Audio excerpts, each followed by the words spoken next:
لوگوں کا مطالعہ نہیں ہوتا اور اعتراض کرتے ہیں حسین احمد مدنی پہ۔ اٹھاؤ معارج النبوت۔ ایک دن حضور خود گئے مزدوری کرنے واسطے، آغاز کے دن تھے، تو گھر میں کھانے کو کچھ نہیں تھا، تو حضور مزدوری کے لیے چلے گئے، تو ایک باغ کے اندر ایک آدمی اپنے اونٹوں کو پانی پلا رہا تھا، کوئی 100 کے قریب اونٹ تھے۔ تو آپ نے اس سے جا کر پوچھا کوئی کام ہے تو میں کر دوں؟ میں نے کچھ کہا ہے لیکن تصور کہیں اور ہے، کوئی اوکھ بہ گئی ہے تو میں کر دیں؟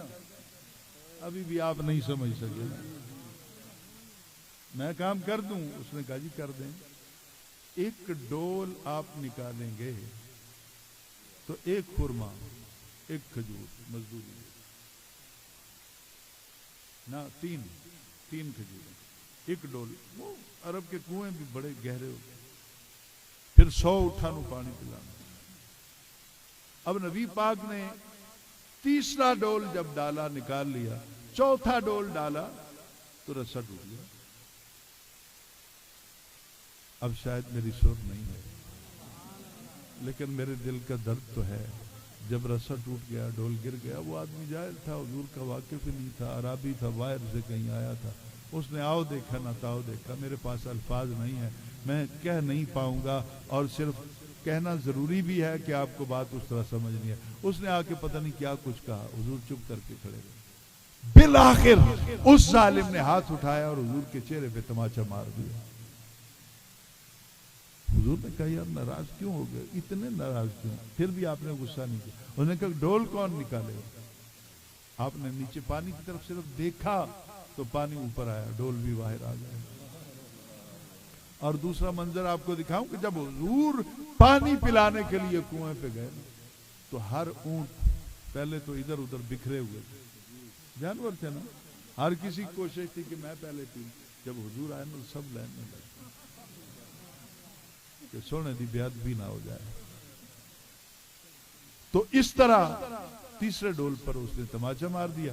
آپ نے اپنی اجرت لی، یہ یعنی 8 ڈول نکالے تھے، 3 نہیں 8، تو 8 کو 3 سے ضرورت ہے 24 کھجوریں لے کے آپ گھر چلے۔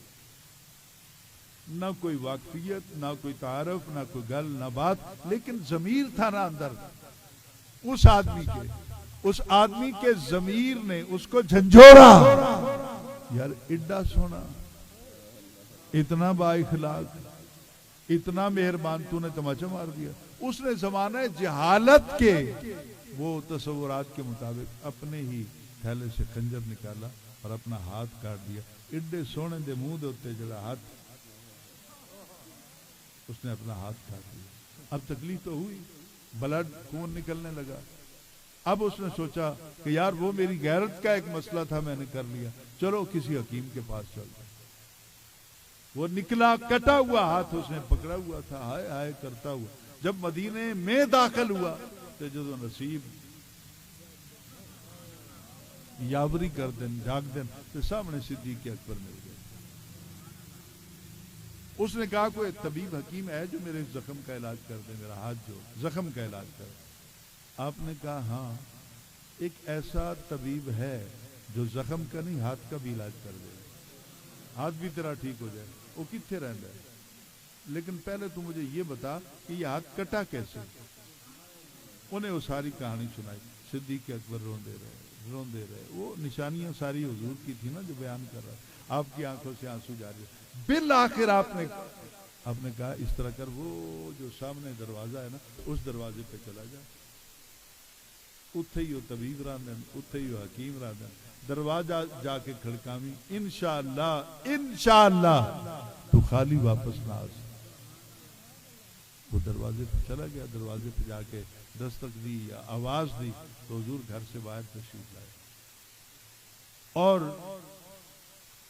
تھوڑا وہ منہ ادھر کر کے کھڑا تھا کہ گھر میں خواتین ہوں گی۔ حضور نے دیکھا اگر کوئی میرے اور آپ جیسا ہوتا تو ہم تو اس کو سزا دیتے کہ میرے ساتھ تو نے یہ کیا، پھر میرے دروازے پر۔ آپ نے انتہائی حلیمی سے اس کو پوچھا کیسے آئے؟ انہیں پھر جو دیکھا چہرہ، پیچھے صدیق اکبر بھی آ رہے تھے۔ مولا علی بھی آ رہے. پھر انہیں کیا میں تو غلط جگہ تے آ گیا.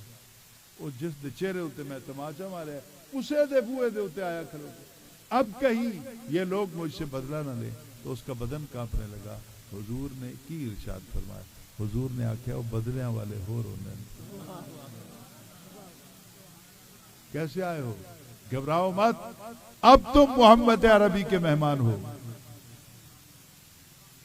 تو پچھو صدیق اکبر نے رو کے عرض کی تھی یا رسول اللہ. کلام میں آیا تھا, اس نے کہا یا رسول اللہ کیا ہے, اللہ کے رسول ہیں, یہ آخری نبی ہیں.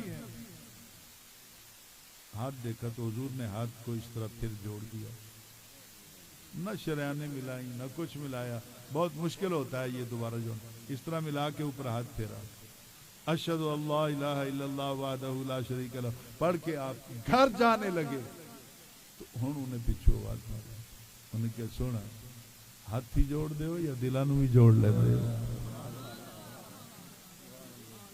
تو اس طرح حضور کے کرم سے اس کا ہاتھ بھی ٹھیک ہو گیا اور زمانے کو بھی پتہ چل گیا کہ انتہائی غضب کے عالم میں بھی بدلہ نہیں لینا. یہ سنت رسول ہے. ہم نے سرکار کی سنتوں کو سمجھنا ہے. ہم چار نعرے لگا کے گھر کو چلے جاتے ہیں, اخلاق اور بگاڑ کے گھر کو چلے جاتے ہیں. اس لیے حضور والا اللہ تعالیٰ کہتا ہے پھر نبیوں کو کہ وہ تہاڈی تصدیق کرسی لتؤمنن بہ ولتنصرن. تہاڈے ذمہ ایک کوئی کام ہے, تصدیقاں جانن تے میرا محبوب جانے. آ جاوے نا تے تسی اودے تے ایمان بھی لے آنا. پھر او دی کوئی مشکل ہوئے تے تسی مدد بھی کرنی. بات سمجھ میں آ رہی ہے؟ نبیوں نو اللہ کہہ رہا ہے کہ تسی میرے محبوب دے تے ایمان بھی لے کے آسو اور مشکل حالات دے وچ میرے محبوب دے مددگار بھی بنسو. اللہ کہہ رہے ہیں نبیوں نو کہ مددگار بنسو.